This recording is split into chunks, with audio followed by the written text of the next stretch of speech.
Assalamualaikum warahmatullahi wabarakatuh. Saya Dina Della Salsabila dari kelas 11 F2 ingin menjelaskan tentang suspensi dan emulsi. Selamat menonton. Pertama, suspensi. Menurut Farmakopeia edisi 5, suspensi adalah sediaan cair yang mengandung partikel padat tidak larut yang terdispersi dalam fase cair. Sebelum mempelajari lebih lanjut, kita harus tahu suspensi tidak boleh diinjeksikan secara intravena dan intratekal. Sifat suspensi yang dapat mengendap bila didiamkan ini harus dikocok dahulu sebelum digunakan. Suspensi harus siap disimpan dalam wadah tertutup ya. Macam-macam suspensi. 1. Berdasarkan cara pemakaiannya. Suspensi yang siap digunakan. Suspensi yang berupa campuran padat yang harus dikondisusikan terlebih dahulu dengan pembawaan yang sesuai segera sebelum digunakan. Kedua, berdasarkan cara penggunaannya, yaitu suspensi oral, suspensi topikal, suspensi tetes telinga, suspensi obat mata, suspensi untuk injeksi, suspensi injeksi kondisusi, suspensi untuk Leishman, sediaan cair untuk dimasukkan ke dalam anus atau dubur. Faktor-faktor yang mempengaruhi stabilitas suspensi. A. Ukuran partikel. Semakin lambat atau memperkecil kecepatan alir sehingga partikel suspensi tidak mudah mengendap. 2. Kekentalan. Semakin kental suatu cairan atau suspensi, kecepatan alirannya akan semakin turun dan proses pembentukan endapan akan lambat. C. Jumlah partikel. Semakin besar konsentrasi partikel suspensi, maka semakin cepat mengendap.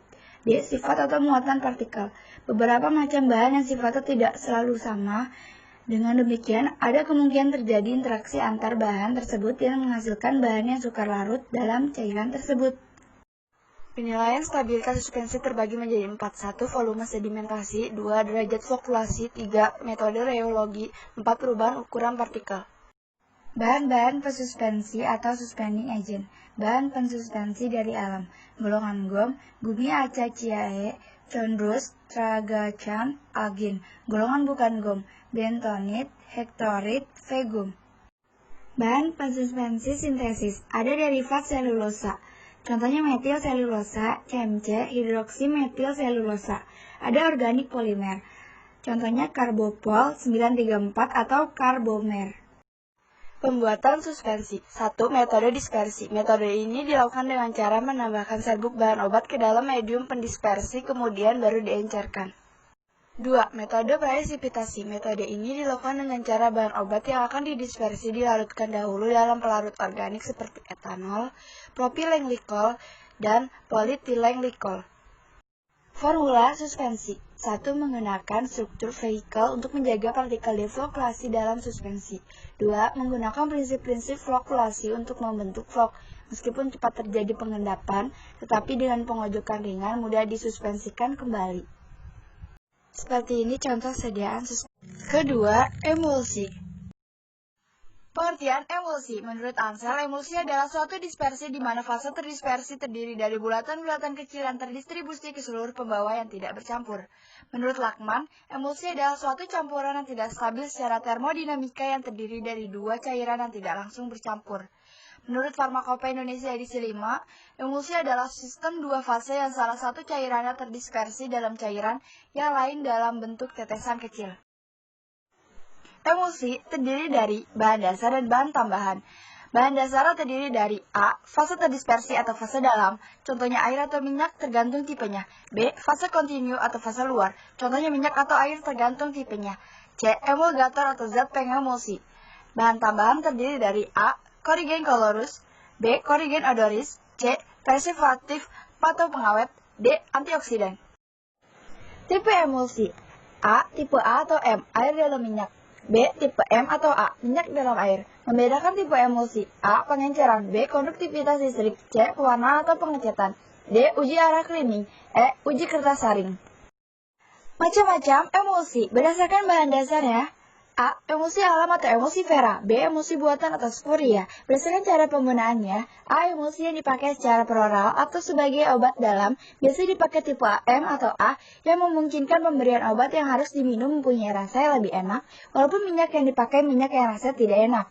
B. Emulsi yang dipakai sebagai obat luar bisa dipakai emulsi tipe A atau M atau A, tergantung pada sifat zat teraperoretik yang akan masuk ke emulsi tersebut, efek emulien atau pelembut jaringan dan preparat, atau permukaan kulit.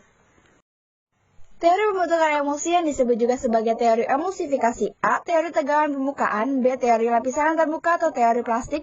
C. Teori elektrik double layer atau lapisan listrik ganda. D. Teori orientasi bentuk baji.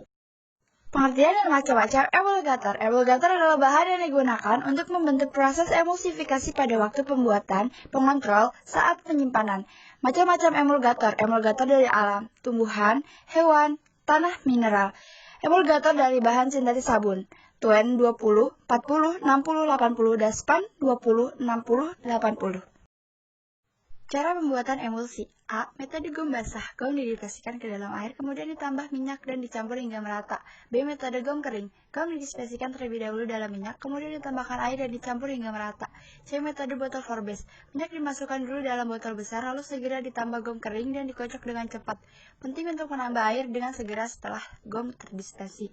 D. Metode Baker. Masing-masing emulgator dimasukkan dalam beker terpisah di atas water bath dan dipanaskan sampai suhunya 70 derajat Celcius.